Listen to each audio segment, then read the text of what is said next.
าท่านอยากเว้าภาษาเวียดให้ได้เรียนไหลนับตั้งแต่ทำอิฐขอเชิญท่านเข้าร่วมห้องเรียนออนไลน์ของพวกเราได้ที่เว็บไซต์ภาษาเวียด .com สบายดีเบิดทุกๆคนยินดีต้อนรับทุกๆคนเข้าสู่บทเรียนมื้อนี้และข้าพเจ้าเองนางวันเพ็งบทเรียนมื้อนี้พวกเราจะได้เรียนเกี่ยวกับถือไงtháng năm trong tiếng Việt จะแปลว่าจะได้เรียนเกี่ยวกับวันที่เดือนและก็ปีในภาษาเวียดเนาะและเนื้อในเป็นอะไรนั้นพวกเราเข้าไปเบิ่งนำกันเลยข้อที่1อยู่นี่พวกเราจะมาเรียนcác ngày trong tuần các ngày trong tuần แปลว่าบรรดาวันในอาทิตย์เนาะหรือว่าวันในสัปดาห์แม่นบ่คือเฮาเบิ่งอยู่นี่จะมีทั้งหมด7วันอันที่1แม่นถือhaiจะแปลว่าวันจันทร์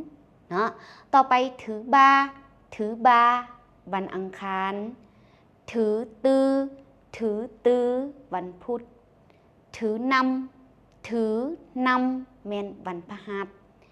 ถือเสาแม่นวันศุกร์ถือใบวันเสาร์และสุดท้ายchủ nhậtแม่นวันอาทิตย์นะแล้วอันนี้จะเป็นวันในสัปดาห์เนาะบัดนี้อาจารย์สิแปลให้เบิดทุกๆคนนะถือhai làแปลว่าวันจันทร์เนาะ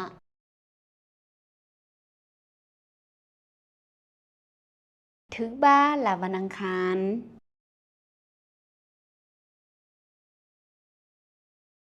ถือtưวันพุธถือนำวันพฤหัส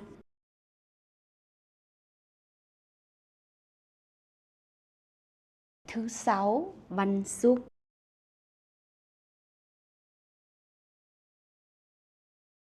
ถือใบวันเสาร์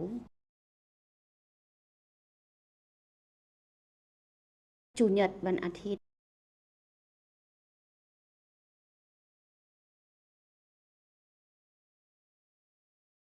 อันนี้จะเป็นวันในสัปดาห์นะพวกเรามาอ่านอีกบัดหนึ่งเนาะถือhaiวันจันทร์ถือbaวันอังคารถือtưวันพุธถือนำวันพฤหัสถือเสาร์วันศุกร์ถือใบวันเสาร์chủ nhậtวันอาทิตย์นะต่อไปพวกเราไปเรียนวันที่ในภาษาเวียดนำกันสำหรับข้อที่2นี้พวกเราจะเรียนเกี่ยวกับวันที่ในภาษาเวียดวันที่ภาษาเวียดว่าไงแล้วในการนับเลขในภาษาเวียดพวกเราจะนับ1 2 3 4 5 6 7 8 9 10แม่นบ่แต่ว่าให้พวกเราจื้อว่าถึงว่าเราสินับเลข1 2 3 4กะยาถ้าเป็นวันที่เนาะวันที่ในภาษาเวียดเขาเจ้าจะมีคำว่าไงใส่ก็ได้หรือบ่มีใส่ก็ได้แล้วก็ตามด้วยคำว่ามุงหรือว่ามงและจังหมดตัวอย่างว่าวันที่1เขาสิเว้าว่าไง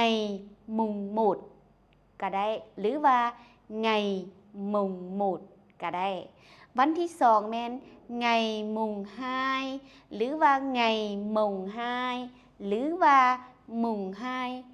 2เลยก็ได้บ่ต้องมีคำว่าไงก็ได้เนาะวันที่3ก็ไงมุง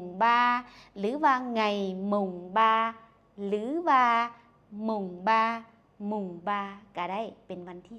3เนาะแล้วก็นับจนฮอดวันที่10ถ้าเป็นวันที่4ก็ไงมุง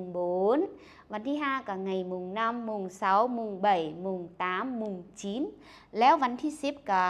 ไงมุง10หรือว่าไงมุง10จะเป็นวันที่10หลังจากนั้นวันที่11เฮาก็เว้าปกติคือกันกับการนับเลขคือ11ก็ว่า11ก็ว่าไง11ไง11ก็วันที่11วันที่12ก็ไง12วันที่13ก็ไง14ก็ไง14วันที่20ก็ไง20 21ก็21วันที่25ก็ไง25 จนฮอดเดือนใดที่มีวัน31มื้อกะไงบาเมยมดคือวันที่31เนาะให้พวกเขาจือแบบนั้นอย่าลืมให้พวกเขาจือคืออาจารย์ว่าเนาะถึงว่าภาษาเวียดสินับเลขว่า1 2 3 4 5 6 7 8 9 10ก็ตามแต่ว่าถ้าเว้าวันที่ในภาษาเวียดวันที่ในภาษาเวียดเด้อเน้นอีกบัดหนึ่งเนาะ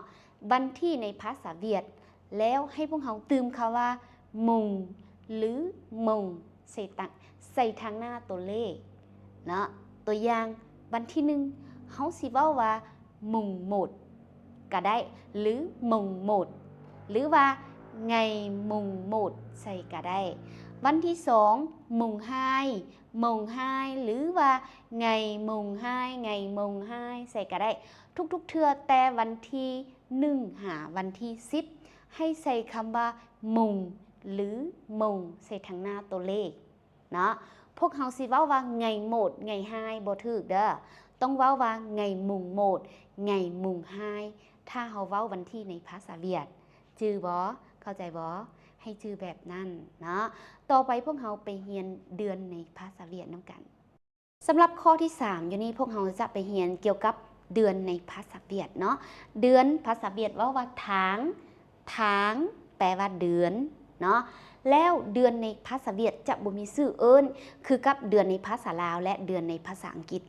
คือภาษาลาวนี่เดือน1เฮาว่ามังกรกุมภามีนาเมษาพฤษภามิถุนากรกฎสิงหาจนฮอด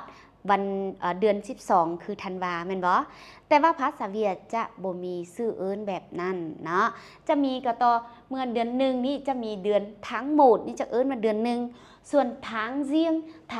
นี่ก็เป็นเดือน1คือกันแต่ว่าเป็นเดือน1ในปฏิทินพื้นเมืองของเวียดนามเวียดสิว่าtháng riêngหรือว่าtháng 1ก็ได้เนาะแล้ววันนี้เดือน2ก็ว่าtháng 2เดือน3ก็tháng 3เดือน4ก็tháng